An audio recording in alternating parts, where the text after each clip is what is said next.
And now, you're tuned in to RBLR, the home of Tampa Bay's Reveler Sports. Hello, everyone out there in Tampa Bay and beyond. This is James Knowles coming at you for the RBLR Sports Podcast. I am here tonight with my usual co-host, Carlos. How are you doing tonight, Carlos? On a Monday evening, we are recording on this Monday for a very special reason, but how are you doing? I could be better. I'm coming down from the flu, which is not fun, but I certainly did not have as fun a weekend as I'm sure all of you listening did back home in Tampa, the Tampa Bay area during this lovely Gasparilla weekend. Side note, I never really fully grasped like how well known Gasparilla is as a phenomenon in Tampa.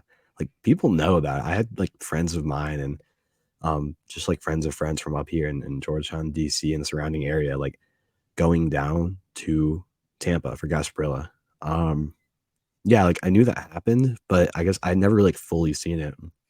And I saw people talking about Gasparilla. So it's always good to have like some Tampa up here. You know what I mean? Yeah, so lovely to hear about all the Gasparilla stories. I'm sure everybody had a very safe and very sober time. I'm Exactly. Sure.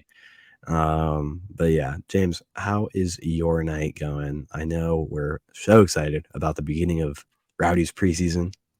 It's happening. The thing is happening. The thing we talk about all off season is starting. Before any of that, what's going on in your life? What's going on down there? Yeah, I will say I did go to Gasparilla. Not necessarily sober, but definitely within a healthy range. You know, we're not falling down in a parking lot or anything like that. That's all you can ask for. That's all you can ask for. Yeah, we avoided the problems, but either way, like you said, yeah, we are looking at a really good night tonight in the RBLR sports and specifically the RBLR Rowdies world, because if you haven't seen who we're interviewing already by the name of this episode, like I did last time, I'm not going to give it away. I'm almost certain you've already seen it, but that's neither here nor there. We have an interview, folks, that is just, it's going to be awesome. It's top notch. And I am so happy that we get to do that. But beforehand, we do need to do a little bit of wrap up with a little bit of news, because we were looking at the USL last week. And now we have only a couple more things to talk about before we actually get to our interview later on. Before we do that, I do want to say, please like and subscribe to us on YouTube and any major podcast platform. That's where you can find us, of course. And please follow RBLR Sports at RBLR Sports on Instagram, Twitter, TikTok, Facebook, Threads, Blue Sky, Reddit, something. Reddit. Wherever you are, we are too. So yeah, with all of that out of the way, Carlos, let's talk about the news roundup that we have in the USL. Again, there wasn't a ton from when we last did this in the previous week to now, but there were a couple of ones, and one that is going to be, I guess, controversial not only for us as Rowdies fans, but controversial for the people who are on the other side of this. Question mark. I'll lead you to take this one away here. It's a weird one. It's a loaded one. Yeah, Loaded, this one's gonna be the only one that's probably relevant to you listeners of this fine podcast. Yeah, it was Lawrence White making the move to none other than Phoenix Rising, a great player in his own right. Played 2 games with us this past season when he was on loan, quote unquote, from Nashville, I believe. Yeah, obviously Lawrence had played with us for several seasons prior to that, jumped around in the midfield, but kind of solidified himself as a really, really solid defender. Played in the back line when he had to. That's how Phoenix has advertised him. So it looks like that might be the way they use him, primarily in the defensive role. Again, great addition for them, makes their team better on the field. But yeah, like you hinted at, James, obviously there was like an incident potentially with Lawrence White when a couple seasons ago when they played at Monterey Bay. Whole weird, thing with some allegations of racial language being used and, suspension being handed down to him, which was then revoked. So a whole weird thing. I'm really not here to like break down all of that because I'm pretty sure we did do an episode on all of that. Yeah. So if you want to go back and then re-listen to that whole time, I'm sure you can go find that. But the point is, a lot of Phoenix fans haven't seemed to have looked past that. So there's actually some tension over there, at least from what we can tell in the Twitterverse, which I guess might not be indicative of the entire real world, but in the world of soccer, it's definitely a good measure of what people are thinking. So something to keep an eye on over there about how that'll develop. Because again, he will definitely make their team better. I'm sure he will play a lot. So I'm curious to see how that kind of dynamic grows out this offseason and into the regular season between Lawrence White, the club, and the fans who might not be too happy to have him there. So keep an eye on that. Again, makes the team better. The talent on that squad is not what it has been in the past in terms of a championship run, but I think they could very easily compete for a high spot in the Western Conference and definitely make a run in the playoffs with the squad they have. And Lawrence White will certainly help them do that. Yeah, I mean, there's no arguing what he is as a soccer player. Obviously, I think that is, as a soccer team, the one of the big things that they're looking at. But as you said, there is the potential problem that the Phoenix fans have pointed out.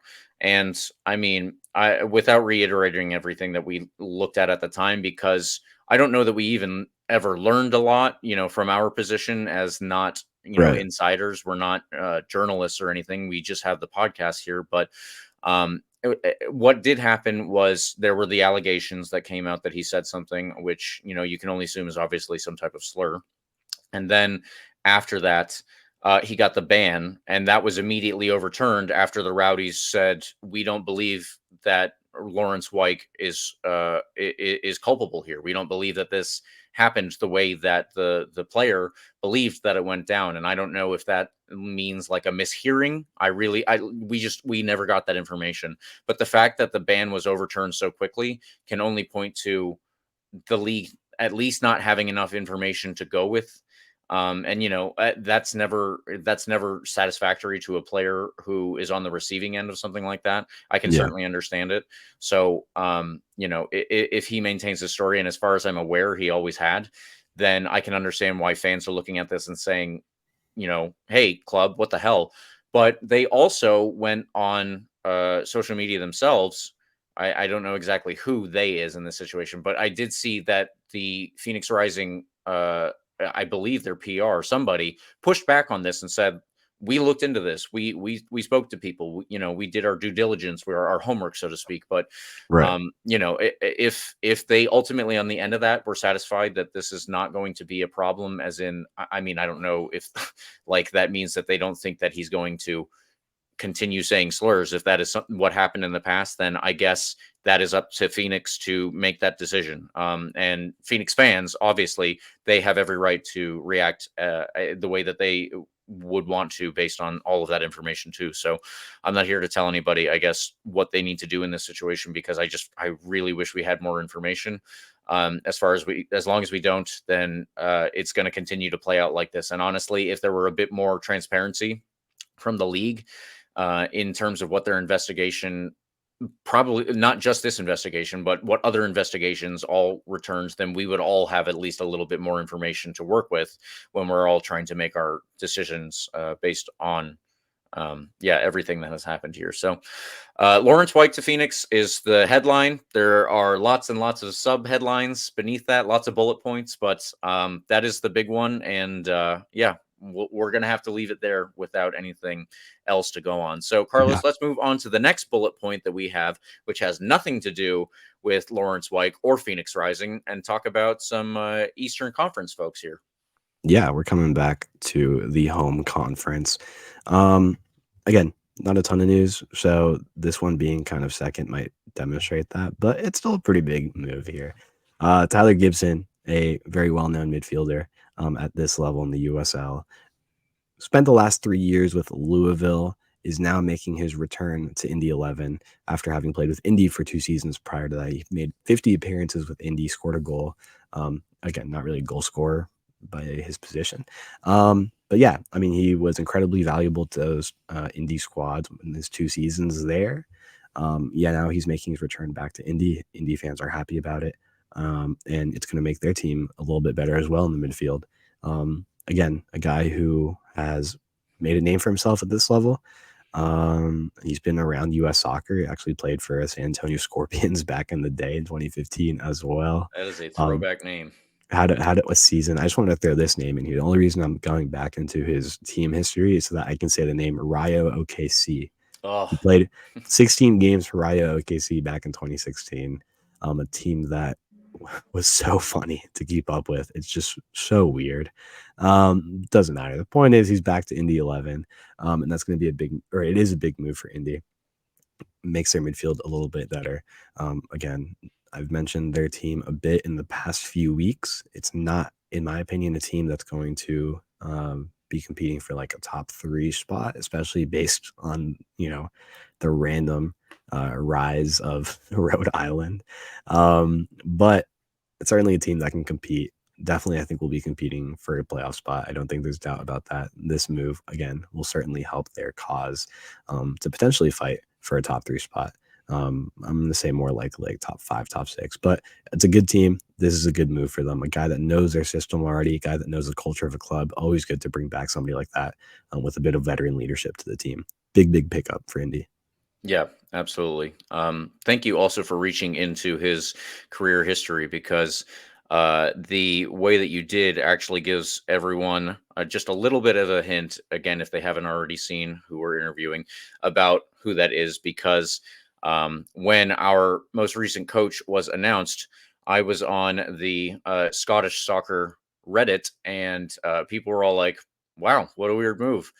And I saw somebody in there who was criticizing the Rowdies as, like a place to go and watch soccer. And I was like, hey, man, I do this all the time. I don't think that it's, I think as far as second division soccer teams go in America, we're doing a pretty good job. And he was like, man, I went there. I went to one of those games and it was against Rayo OKC. And I was like, well, there's your problem. It was a Rayo OKC game. Of course, that is why it was an issue. But yeah, that's a weird little tangent and a weird little anecdote that all of that inspired.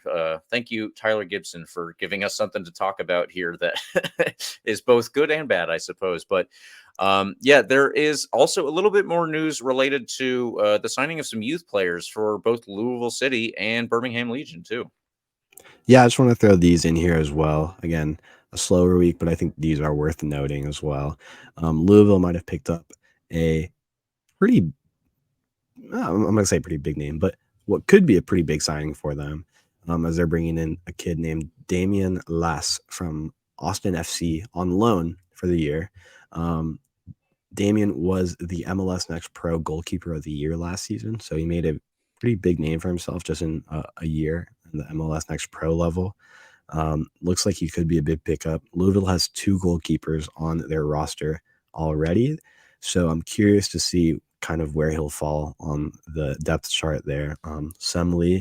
Oliver Semley, am I pronouncing that right?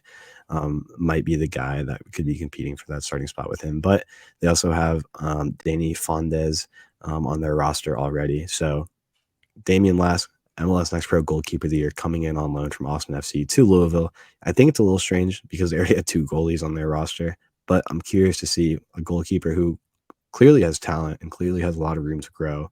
I'm wondering what he'll do in a year with this team, if he makes a starting role for himself or if he's just trying to get experience at a slightly higher level behind, 2 other goalkeepers. I don't know. I really don't know. It's kind of a wild card. But whenever you bring in a guy that was the best at his position at his division, it should be noted. And I think this could be interesting to keep an eye on. Other thing I want to mention, we're talking about the kids. Birmingham Legion is signing the kids. I just want to mention this because I just saw this pop up on my feed.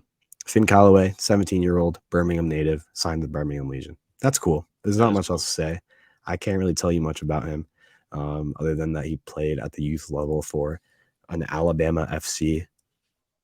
Can't say I know much about them. I'm sure it's a youth team, and I'm sure they're great. But yeah, he's 17 and he's joining his local professional team. I think that's the dream. That's the dream for USL. That's a dream for the Rowdies. That's a dream for, I think, every club in the US to be bringing in kids that are truly like talented and playing for them.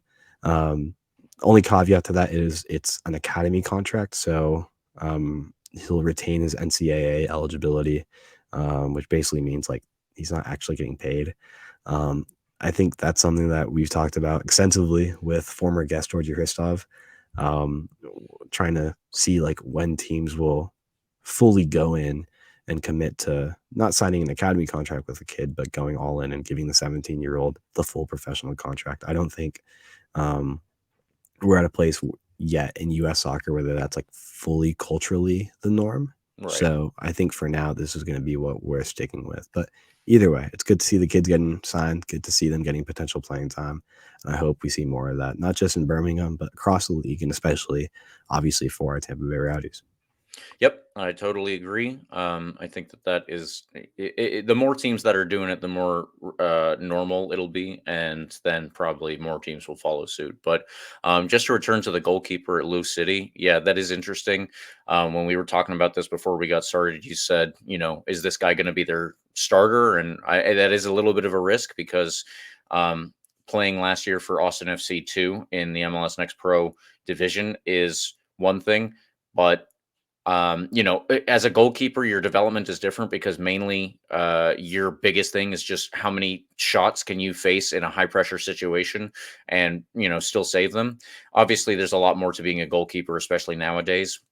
A lot more of them are having to use their feet, and that's probably something that a certain generation of people didn't grow up with until recently. So I don't know if he's part of the first generation or the newer one. Regardless, if they already have other goalkeepers, then yeah, obviously he can compete against them and see if he's ready for that. But just a very interesting move because I don't know, Lou City, I think, has been underperforming compared to what they're used to. And I think that fans definitely would be upset about that. So for this guy to make a step up from what I would say is a relatively low pressure situation in MLS Next Pro as a reserve team for an MLS team to one of the best teams in the USL, let's say. Yeah, that is interesting, and I don't know exactly how it'll work out for him. Obviously, we'll have to see if he even makes the grade to become their starter. Either way, there is a lot to play out this year. So, everyone, we have the interview of a lifetime here to get to. At RBLR Sports, we are always trying to speak with as many people as we can, but how many times can you say that you have interviewed a coach for one of the teams that you're covering? And in this case, it is the Tampa Bay Rowdies. We are talking to Robbie Neilson, the new manager of this club. And Carlos, I am so excited to do this. The big boss. I'm excited. It really is kind of what we've been waiting for, what we've been hoping for all off season. And we heard the news back in, November, of Robbie Neilson's arrival. Today was the day when he finally got to chat with the team for the first time. Yeah, it's going to be a good one. Everyone, before we get to the interview, I do want to say liking and subscribing is free, but if you need some new threads this year, you can support our podcast just a little bit more by heading over to shop.rblrsports.com and checking out all the designs we've got cooked up there. There, of course, will be a link in the description. Please check them out. And if you find something you like while you're on that site, hey, there's a promo code for you to use to get 10% off. That is COYR as in come on you Rowdies. And everyone, here we are with that interview that we have been looking for behind the scenes at RBLR Sports for a little while now. We've been trying to keep it under wraps because we weren't sure exactly when we could do it. But now, everyone, we have him. We have the coach of the Tampa Bay Rowdies, Robbie Neilson. How are you doing, sir? Thank you for joining us. And how you doing now that you're in Florida? Yeah, look, delighted to be here, and thanks for having me on, James and Carlos. It's been it's been a long process. So obviously, I signed in, I think it was the 9th of November. Then I only arrived this time last week. So good to finally be here. Yeah, absolutely. I think that we are all happy to be this much closer to Rowdy Soccer. Obviously, that is what we are all tuning in for, the listeners. And of course, Carlos and I are very excited to see how things get rolling. So Just before we get into anything, we'll go over all the stuff that's actually related to your background and the Rowdies and everything. But I just wanted to know if you had any Gasparilla stories, or maybe you left Gasparilla behind this weekend to get down to business. Yeah, to be honest, I didn't go down. I'm staying kind of at the top end of downtown Tampa, and it was a bit noisy out there, so I didn't bother going down. But I did see a few sights in the streets, that's for sure. Yeah. Yeah, I There's think that it is one of the more famous parts of Tampa, but you definitely also get a lot of crazy stuff coming out of it. plenty of sights to see around Tampa. I think that's a good way to put it. You could just see stuff from outside wherever you're staying, I'm sure. There's so many characters during Gasparilla. But James, I know it's a great place to start. I wish we could talk about Gasparilla forever. It's my second favorite topic behind the Tampa Bay Rowdies. Coach Robbie Neilson, it's a pleasure having you here with us. I'm really, really excited to talk with you about just that, right? The Rowdies. And like you said, you kind of just got here. Now it's been official for a little while, but the process kind of just now getting going. We're seeing a bit of preseason content from the Rowdy social media now. Fans feel it. I mean, it's underway, right? For the first time this offseason, it really feels like. So I just kind of want to ask you about that. Today kind of seemed like the start of that preseason officially. From my understanding, today was your first chance to speak to the team as an assembled whole as it stands today. I'm curious, just what was your message to the whole squad today, to the players that are on the roster today going into this preseason camp? The season's not too far away now. What's the message to the team as we get things going? Well, I managed to speak to them all kind of individually over the last few months. Obviously, when I took over in November, I spoke to Aaron, the captain, and a number of senior players, and then kind of made my way around all the guys and just catching up with them and then checking in over the last couple of months with the players and with the staff. So we've been doing quite a lot of work in the background, to be honest with you, just making sure that everything's moving smoothly for them coming back. So yesterday they had the medicals, so they were all kind of in sporadically over the course of about 4 or 5 hours.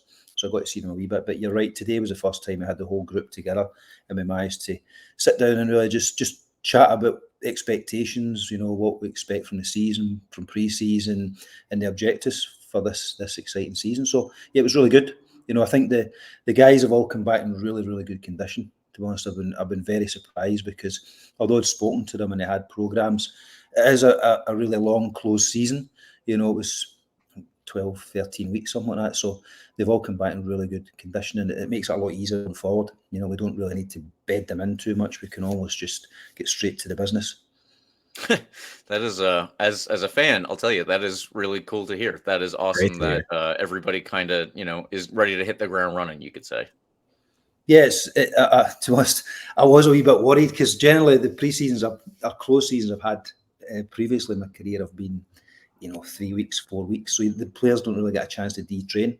So it's almost coming straight back into it. But having such a long break, the boys have been fantastic, to be honest with you. They did some testing today and even the new sports scientist head of performance has been really impressed with the guys as well. So yeah, it's been good. So now it's a case of just starting to progress the fitness, but also starting to get the tactical side of it. And we've got a couple of games coming up next weekend, closed door games that will be the chance to start bedding things in.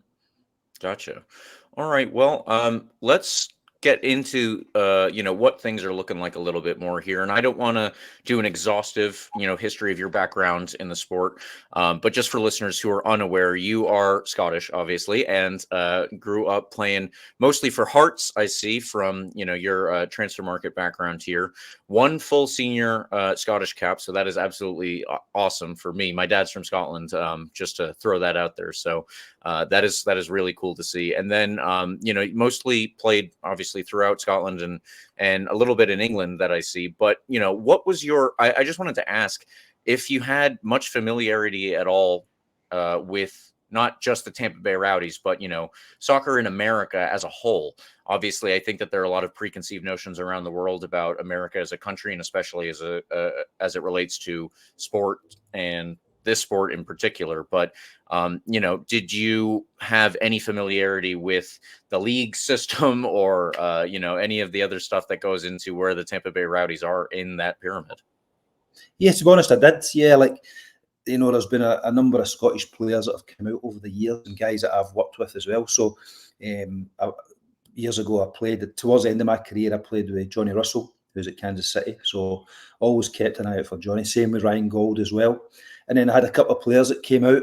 So we had Sam Nicholson and Danny Wilson, both went to Colorado. Mm-hmm. I'd also signed a couple of American players as well. I brought Perry Kitchen over a number of years ago. I bought Ian Harks and a couple of other guys. So I kind of knew the league, I knew the system. I think having arrived and having spoke to Nico, my GM, there is a lot of things that are different, but it's mostly off the pitch. the way the transfers are set up, the way the systems are, obviously, the leagues, the playoffs, all these things. But the actual on-pitch stuff is pretty similar, to be honest with you. Well, I guess that would be that was what we would all hope for, something there being a little bit common across the pond. And then I have one more quick question before I turn it over to Carlos, because we'll get into what everything's going to be looking like. But I just wanted to know if you had been in touch with Neil Collins at all before you had taken the job with the Rowdies, and if there was any contact there. I hadn't spoke to him prior to taking the job, but once I took it, I spoke to Neil. And just really to get his thoughts on things. Obviously, highly experienced and did really well at the club as well, both as a player and a manager. So I think it was important to get his feedback on things. So that was really interesting, and got some good information about the club, about the system, and about the players. So, Neil, to be honest, I've known Neil for a long time, as a player when he was younger. And also, we did some coaching badges together at Largs through the SFA. So, pleased to see him doing really well at Barnsley, and I'm sure he'll keep moving up. Absolutely. All right. Well, Carlos, I will leave it to you. We got to talk about what's coming up here now. Yeah, obviously, so much to talk about. I'm so incredibly excited. This is a time we're waiting for all year, Coach. I mean, this is the time we've been cramming the off season with random content to fill it in, but this is the meat and potatoes of it. And I really wanted to ask you, just kind of looking ahead into this season. Obviously, James and I can do a whole episode and talk about our thoughts on the lack of promotion and relegation in the United States. But obviously that's a reality here. So that can't be a goal for you competitively at the end of the day, to think, well, we want to be promoted at the end of the year. The things we can win, the USL title and the Open Cup. And, there's views about the Open Cup and maybe in England, the FA Cup and the various domestic cups that maybe have less importance. In your mind, does the Open Cup kind of have the same level of, value for you in terms of competition as like the USL title?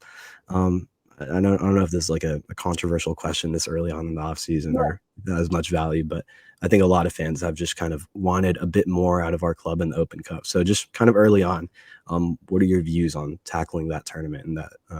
To be honest with you, like for me, it's the Tampa Bay Rowdies. We expect to win every game, so we're going to go into whether it's the USL or whether it's the Open Cup, we're going to go and try and win those games. We'll pick our strongest team to try and win it. It's an opportunity to progress in it, to try and win a competition. Things are changing a little bit with MLS and there's some issues in the background with it. But, for me, every game we go into, we should be trying to win it. And that's what we'll be trying to do. Great. Yeah, I'm sure fans are absolutely delighted to hear that. It's a good place to be at this point in the off season. And I kind of want to elaborate a bit on your transition to the world of US soccer, because obviously it's a little different here. The rules are different. There's like rules about salary cap that MLS and US soccer as a whole are a bit notorious for. Do you think that transition is going to be or has been easy for you, or is that something that has been kind of a learning process this off season that maybe is going to take a little bit of time for you? Just the broad, different rules, having to familiarize yourself with a new scouting network in a new country. What has that process been like for you, making that transition? Yeah, obviously there's areas that it's almost the unknown coming into, but to be honest with you, it's 11 guys against 11 guys on a pitch with a ball. So the actual tactical side of it and the football, the soccer side of it is very, very similar. The game's a little bit different. It's a wee bit more open here, a bit more transitional at times. So, it's getting an idea of that. With regards, the rules and all these things, my GM's been fantastic, Nico Castillo. He's been, kind of guiding me through this. We've got a scouting department. We've got guys that are looking at players for us. So I do need some help with that side of it, because although you can watch the games on Scouting on video, which I do, until you actually get a feel for the game in real life, it's difficult to get an idea of, what level of player in the UK is going to be predominantly do well in the USL or the MLS. So that will take a little bit of time, but I'm using the staff I've got at the moment to really kind of guide me through that. But going back to the most important thing, which is the soccer on the pitch, it's very, very similar, to be honest with you. Sure. And I know James has a question about the tactics as well. He's more of a tactical nerd than I am in that regard. But let me just ask you one more thing. And when we're talking about the the transfer market and the players out there, we have a pretty full squad as is right now. A pretty good looking squad, as James and I have talked a lot about this offseason already. So I know fans are super excited about that. But there's still a decent amount of time this offseason to bring in 1, 2, 3 more players. What kind of players are you looking to bring in potentially to this squad, if any more? What kind of traits are you looking to add to this team with the roster that you have available to you right now? Yeah, well, firstly, I've been really, really pleased with the players that we brought in. I think there's a kind of balance. There's some guys that bring experience, having won the championship, Artiaga, and then also some younger ones like Bodley, who I think have got a lot of development within them, guys like that. So the targets we're looking at now, but one kind of senior one, or kind of semi-senior, kind of 26, 27, that kind of age group. And then we're going to start looking at kind of younger development ones that we can bring in that are going to bring that energy, because, when I looked at the squad in the first game, we've got a lot of really good quality senior players, but we didn't really have a lot of young development players, which I think you need at times. You need that balance of the experience, but also the youth and the energy and the excitement. And also, as fans, which I am, you want to see these young guys coming in and getting opportunities and develop and move forward with the team. So I think that's really important. It's Nico and I have spoke quite a lot about, try to target that market. How do we get these guys that are 17, 18, 19, 20? Firstly into the club, then into the squad, and then gradually develop them into the team. So there'll be an area we'll look for one more kind of senior player, but in other areas we're going to look kind of young, just to give us that energy, which I think is important. Great. That's awesome to hear. Thank you. Yeah, I have actually a ton of questions about that, and I'm sure most of them are ones that you could not answer. But with your scouting network being what it is, and with that of the people who have already been at the Rowdies, is there maybe any hint about where you might be looking to sign players? Are you looking to sign maybe younger American guys? Are you looking to go through South America, see what kind of prospects maybe they have there, or is it also something where maybe it could be a combination of all these things, and you've got your own scouting network back from playing in Scotland and England previously, where you could possibly call on people and say, hey, I'm looking for this or that? What is that like for you? Well, to be honest, we're keen to go into the American market and get these younger guys that have come through. So maybe local players that have maybe missed the boat, as you can say, getting into the MLS or the USL. Also, young guys that are in the next pro that we can maybe look to bring into Tampa Bay and try and develop them, because I think there's some really good young American players out there. It's just giving them that opportunity, and I think that I've only been here in the country for just over a week, but I've been watching it a lot for a number of years, and then having signed it, the Rowdies, looked at it more extensively, and I think there's a lot of kids that, because it's such a vast country, there's a lot of kids there that are maybe not getting the opportunities. And I think, where we are with the Rowdies, we can give them that platform and try and develop them, because, we've got a fantastic training facility, one of the best I've seen, to be honest with you. If you compared it to the teams I've been at, and the team I was at in England didn't have anything to that level. The teams in Scotland, it would probably within the top 6 training grounds in Scotland. So we have to use it to develop players. We have to use it to help the senior players, but we also have to use it to develop the young ones. That's I mean, yeah, that's honestly, I think for Carlos and me especially, that's music to our ears. We've been talking about this for years, about how I especially think the USL is such a great platform for players to come in and be able to develop themselves. But I think that it's taken the whole USL kind of needs to get on board with that for it to work out more frequently. And I love to hear that, that's something that you guys are taking into consideration as well. Not that, it necessarily comes down to what we do and don't want, but that is very cool to hear. Along those lines now, I kind of wanted to get more past the players that you're looking to bring in, other than to say, what might you try to implement on the field? What is the kind of style that you would like to have them all playing? Where would you, categorize yourself in terms of a manager and, trying to get the best out of this team when we're going for trophies, whatever those may be? Yeah, we want to be a team that dominates possession, but we want to dominate in the opposition half. One of the key things for us is, can we get a set of halves to the halfway line, and can we then dominate the game from there? We see a number of teams that dominate possession, but they dominate it in their own half and they don't really go anywhere. So we want to be a team that, as I say, dominates, creates chances, creates overloads. I think fans come to our line, they want to see crosses, 1v1s, shots at goals, and that's what we want to try and do. So, we've got a system that we're going to play, and it'll be our system, and we'll stick to that system, and we'll just develop the team through there. And I think it's really, really important that when we have the scouting side of things, we say, this is how we play, this is the type of players we're looking for. They then go and find them, we recruit them, and then we go from there. But I'd like it to be an exciting place to come to. Yeah, that is another thing that a lot of coaches talk about, is that, winning is lovely, and that's something that we definitely all want. But at the same time, it's I don't know how easy it is, because I've never been in this position, of course, but I don't know how easy it is to strike a balance between, I don't know, the practical side, as it's frequently called, and making sure that there's also like a very fast-paced, entertaining possession kind of product out there, because I think that's what a lot of people tend to be looking for when they're looking for an exciting brand of football, and that's what they're I guess that's what is definitely more known right now as being the most exciting way to play. Yeah, I think, for me, it's play forward, run forward, as basic as that. We want to be, if we get opportunity to go and attack, we go and attack, and we make sure we do that. So the recruitment process is about getting guys that have got energy, guys that want to go forward. We brought in Bodley, who, I think it was 5 goals, 9 assists. We brought in Arteaga, we've got Jennings, we've got Leo Fernandez coming back, Dennis, so we've got those goal scoring threats, and it's about, developing them, but also giving them like a platform to go and score goals and attack. A lot of that comes from the base as well. We've got a strong base, but giving these guys the freedom. So I'm really excited about it, because I think we've got exciting talent in there that's going to go and win games and do it in a nice style that people want to come and watch. Absolutely. I'll turn it over back to you, Carlos.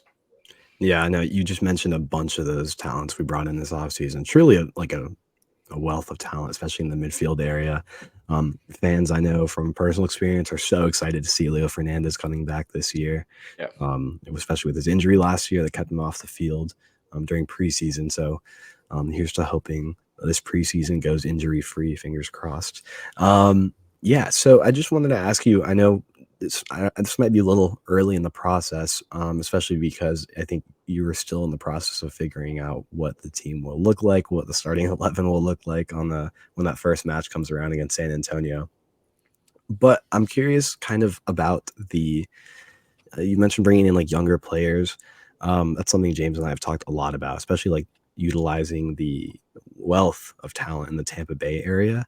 There's plenty of academies that are partnered with the Rowdies, and even great high school athletes that end up taking the college soccer route. I'm kind of curious to see if that has been something you've thought about at all, about bringing in local youth talent as well into the squad, into the at the practice squad players type thing. I know we've seen that a bit over the past couple seasons. Is that something you want to kind of continue in your time here, bringing in young guys and eventually giving them some playing time around here in Tampa Bay? Yeah, 100%. To be honest with you, there's a number of them turning up on Thursday for training. So we have a couple of bounce games over the weekend, and they'll be involved in that. So it'll be interesting to see them. A number of them come from the Tampa Bay area, through the scouting departments and the youth clubs that are in the area. So it'll be really interesting, because the guys at the club have spoke about these guys and saying, look, they just need a platform, need an opportunity. So this is them getting an opportunity. They'll be in with us for about a week to 10 days, and then we'll make a decision what ones we keep, what ones we move on.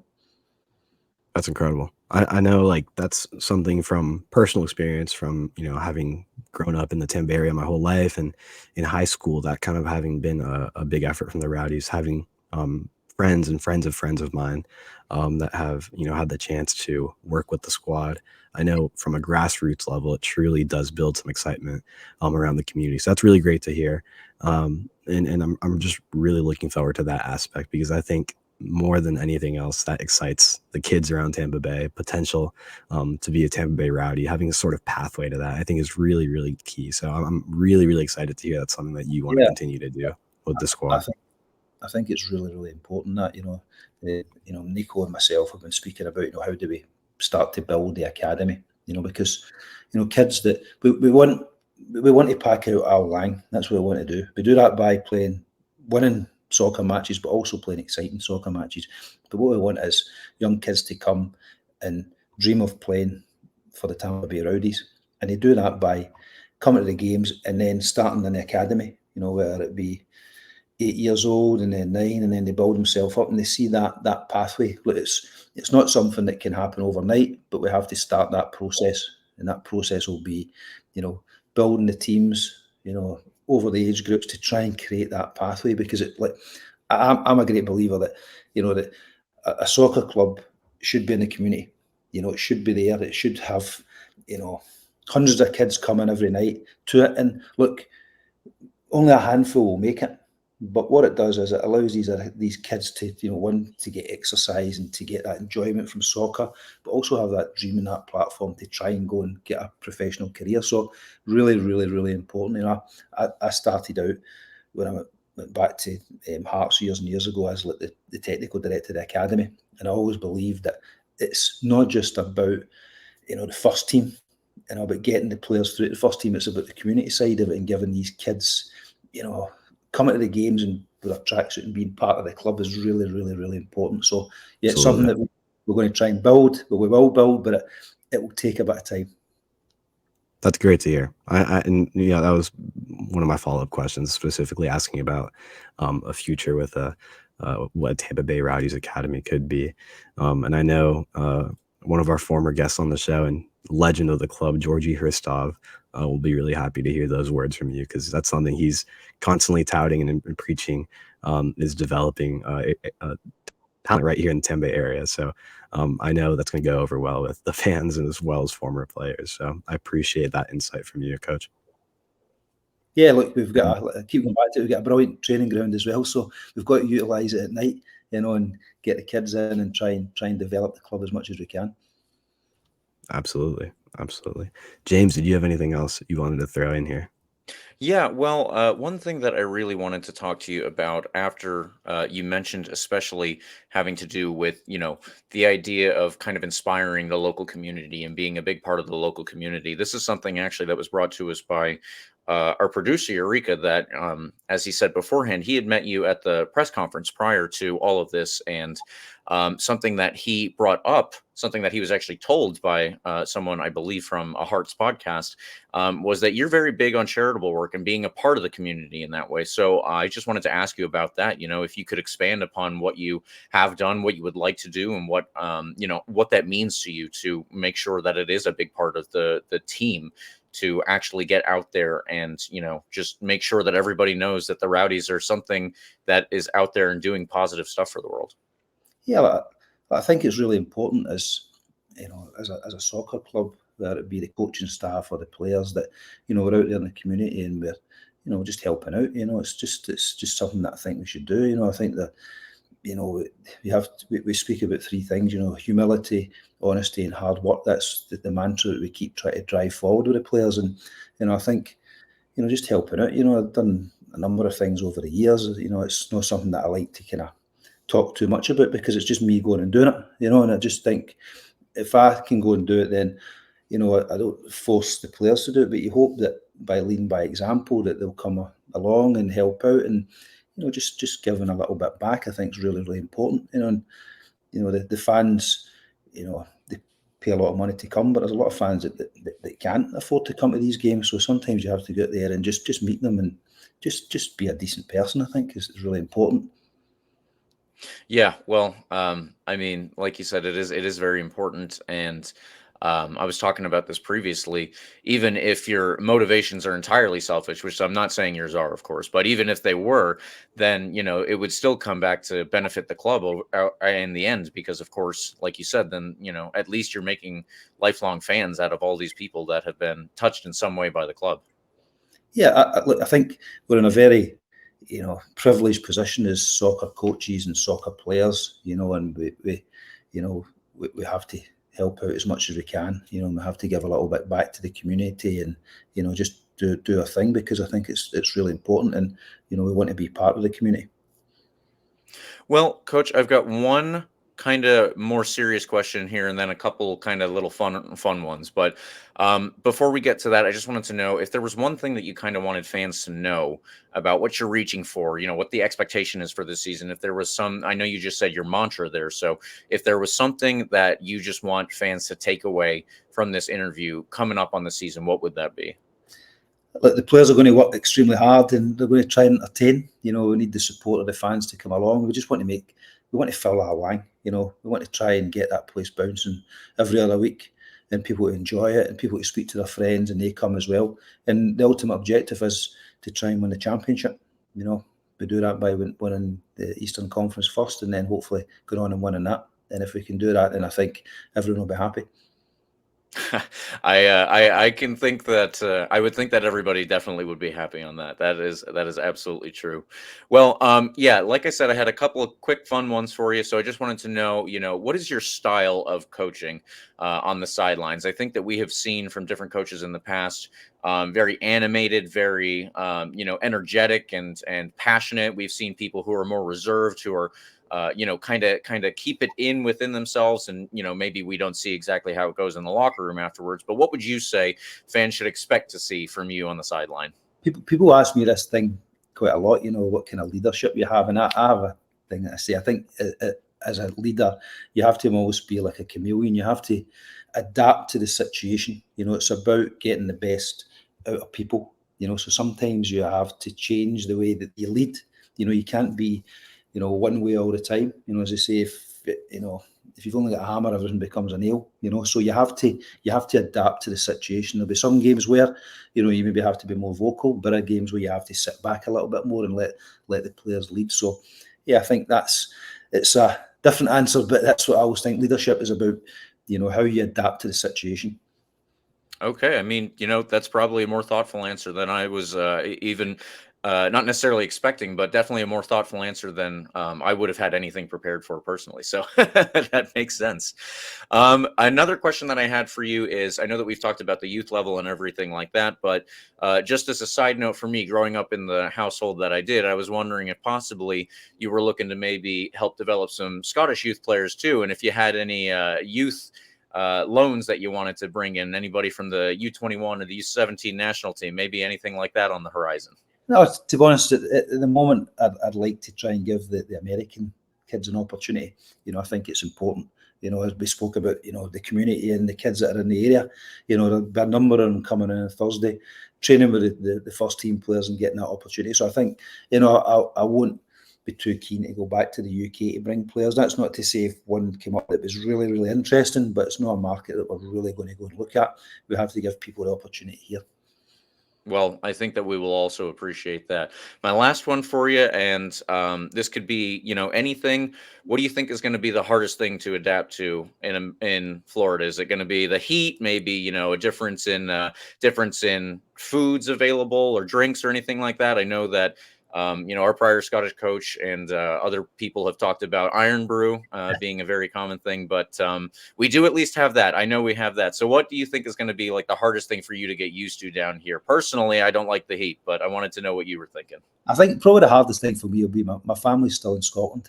Oh, okay. That makes sense. That's been quite difficult, even having only been here for a week, but it's part of soccer. You move about, it's a international sport now, so they'll come out in about a month's time, and then they're coming out over the summer. So that's probably the hardest aspect of it. But to be honest, I've done it numerous times over the years as I've moved about, and we're kind of, as a family, we're kind of used to it.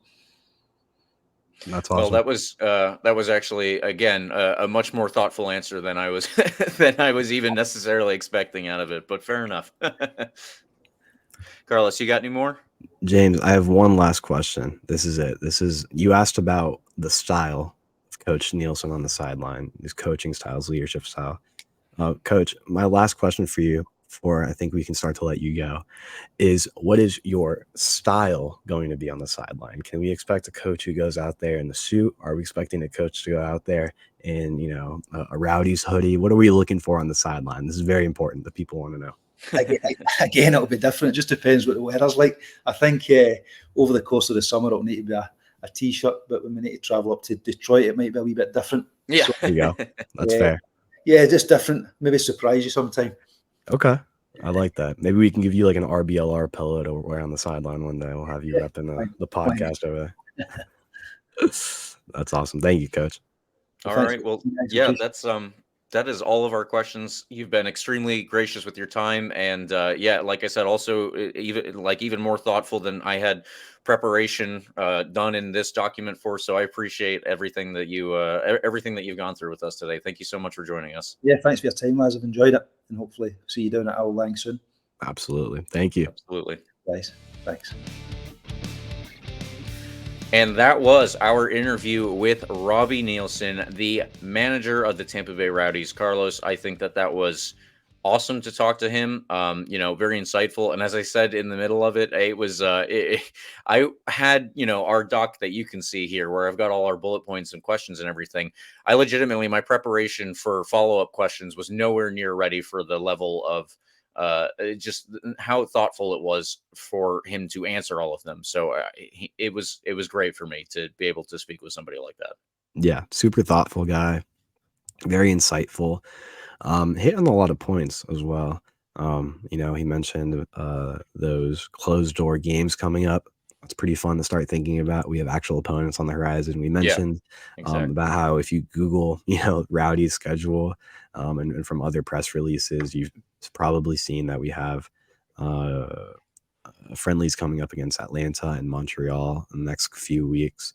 It's good to have that, I guess, confirmed in some way by our Rowdies head coach. He's talking about development and the a future potential academy for this team. I mean, he's talking about the community that this team wants to build and how he wants the club to be a part of the surrounding area. He kind of hit all the high points from me, and it's really exciting to hear that from him because I think it's demonstrating not only his vision for this season, but I think a long-term vision about what he wants the club to look like and what he wants the relationship of the club with the surrounding community to look like. Very, very cool stuff from him. I think I see the vision from him. And yeah, it seems like he's ready to stick around for a little bit. Yeah, I think that actually is a good takeaway from things too. We obviously have had a coach recently who was here for 5 years total, whatever it was, and wow. We did the recap in the recap episode in the off season, but I've already lost the numbers apparently. It's hard to imagine that people stick around for that long at this level. Usually we don't get that, but it seems like Robbie Neilson has a different idea of what this job is supposed to be. And he seems, at least, at the very early stages, because it is very early, he seems to really want to do a lot of things to make this a different, longer lasting piece of his coaching career. And I'm really excited to hear that as a fan. I think that he has obviously a lot of quality as a manager. So if he can implement half of the stuff that he talked about today, then I think that you and I are going to be looking back on this whenever we get to that point, and we're going to be going, damn, that was awesome. And I am really excited based off of this interview for all of the potential that we see here. But folks, I think that will actually do it for us tonight. We have done some really great stuff over this offseason so far. I loved all of the interviews that we've had already, but this was definitely got to be the top one, just because we're talking to the top man. How much more exciting can it get than that? Absolutely. And we're talking about the offseason content. We're talking a lot about the content we've used to kind of fill in the gaps when there's not a lot to talk about. But James, we're coming up on that time where there really is things to start talking about. There's going to be closed door matches, which we'll know at least a little bit about. We'll get to see who's playing, he's trying out, what kind of systems Robbie Neilson's using. And yeah, I mean, it's time. It really is time to start locking in here. He's talking about a couple other, potential guys he wants to bring in. He mentioned a veteran they're looking at, right? There's going to be stuff to talk about next few weeks. There's games to be played. There's a few signings to be made. I'm sure there's try lists to be looked at. Exactly. This will be a fun time in the next month or so. And when we're getting there, we're getting to the crunch time. Yep. And if you want to get all of that, obviously, please tune into our show. We will be covering it every single day that we get some news. We will be covering it weekly on the podcast itself. But yeah, it's going to be a fun time. To do a couple of other little things that I want to hit on, obviously, please tune into our RBLR Deportes show as well.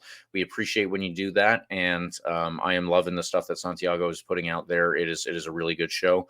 Please tune into our Tampa Bay Sun program when that comes out, because we are getting news there every so often. It is not anywhere near as frequently as the Rowdies, because they have a longer stretch to go before their season actually starts. So hopefully we get some more news and it's not just a trickle as it has been this past couple of months. The other thing that I want to say, guys, if you want soccer, AFCON, Asian Cup, it's going right now. It is awesome. There's also the South American Olympic qualifiers. I don't know if anybody wants to see that, but it's on Fox Sports, so you can see it on regular TV. Great. You don't need the extra subscription services and everything. Ecuador just dropped the result today, 2-1. They were winning 1-0 against Brazil, but they basically they've almost got their spot in the next round locked up. It's a really, really interesting tournament. It's basically like a South American U23 tournament, but for a variety of reasons, like not all the best talent is there, but a lot of it is. It's a really great tournament. It's fun to watch. The top 2 teams in the second phase make it to the Olympics. So there's stakes there.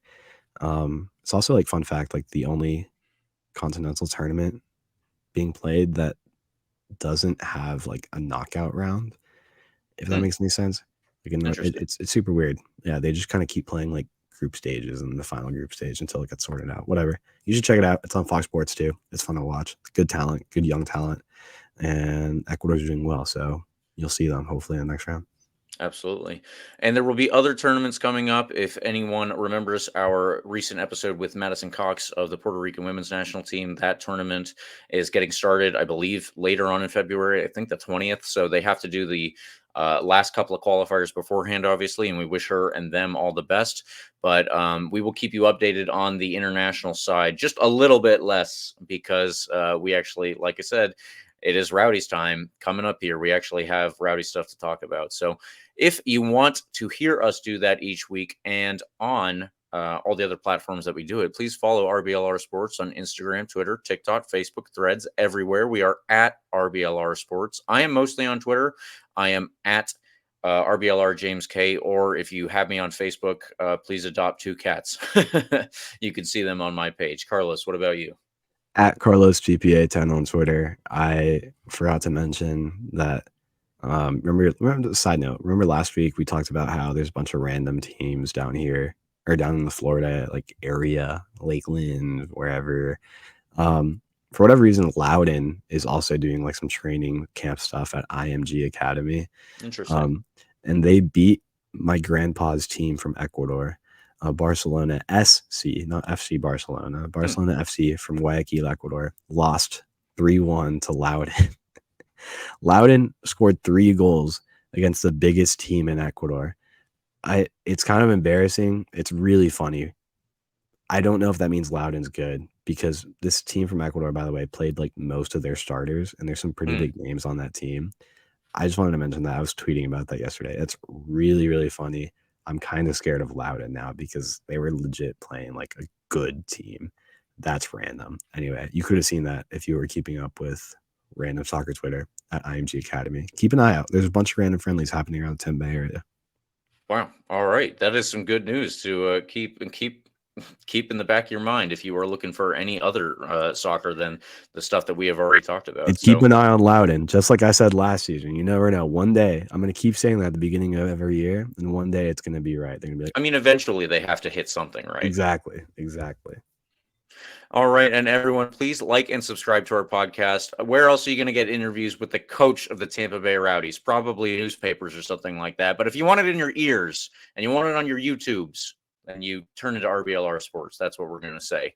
You can get the full experience, of course, on YouTube. And we are also on Spotify, iHeartRadio app, Apple and Google Podcasts, anywhere you get podcasts. Thank you, everyone, for tuning in. Thank you, Robbie Neilson, for joining us for another week in the book and starting our preseason. Come on, you Rowdies.